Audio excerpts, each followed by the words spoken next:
Hello guys! Cooking Dada is here again. Ang ating menu ngayon ay ginataang tilapia. Ayan po ang ating ingredients. Ang ating tilapia, sibuyas, kamatis at luya. Ang kamatis po is optional lang. Kung gusto nyo lang may kamatis, pwede rin pong wala. Ang gagawin po natin ngayon ay ipiprito muna natin ang ating fish para po madali na siyang maluto pag nilagay natin sa ating gata. Mas maganda po kasi yung fina-fry siya para hindi po nadudurog ang ating isda pagdating sa pagpapakulo natin sa gata. Siyempre po, magigisa na tayo yan. Bawang, sibuyas, at luya. Then, pag medyo maamoy na po ang ating ginigisa, isusunod na natin ang ating kamatis. Hayaan po nating maluto ng husto ang kamatis. Yung iba po guys, pag naggagata, walang kamatis. Pero ako po, mas gusto ko yung may kamatis kasi dagsustansya din po sa ating ulam yan. Pwede rin pong walang kamatis kung ayaw nyo po ng kamatis. Lulutuin ko lang po siya dyan ng husto. Tapos, nalagyan ko po siya ng patis. Siyempre, paggisa, patis. Naglagay din po ako dyan ng pamintang powder.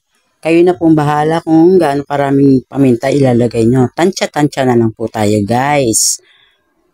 Naglagay po ako dyan ng kalahating basong tubig. Para naman po, kasi wala akong yung pangalawang gata. Ito po yung binili ko, yung kakang gata na nakaripak na.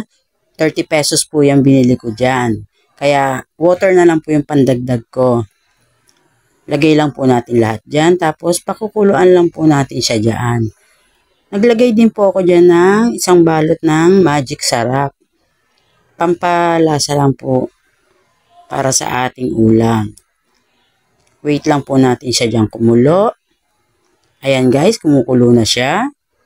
After ilang minutes, ilalagay po natin dyan ngayon yung ating piniritong tilapia. Ayan po.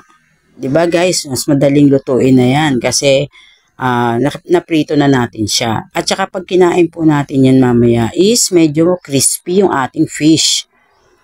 Pero pwede rin naman pong hindi nyo iprito yan. Nasa inyo na po kung ano.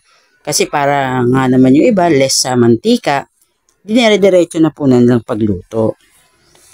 Nilagyan ko po siya dyan ng siling green, pampaamoy, pampabango, at ang kanilang vegetable, ang pechay.